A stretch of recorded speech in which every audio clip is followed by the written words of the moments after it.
আজকের বিশাল কর্মী সম্মেলনের প্রধান আকর্ষণ আমাদের মাঝে উপস্থিত হয়েছেন আজকের প্রধান দেওয়ান বাংলাদেশ জামাত ইসলামী আমিরে জামাত, বাংলাদেশের মানুষের বিবেকের কণ্ঠস্বর, মানবিক বাংলাদেশ গড়ার কারিগর ডক্টর শফিকুর রহমান।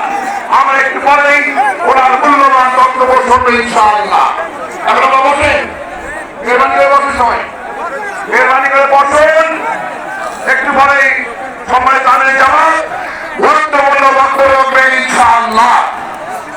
সভাপতি ভাই আমার, আমি বলছিলাম আজকে যে হাজারো প্রাণ দিয়েছে, রক্ত ঝরেছে, গণহত্যা হয়েছে, ওই সমবিলি ছাত্র জনতা যুবকেরা প্রাণ দিয়েছে, সেই বাংলাদেশ যদি আমরা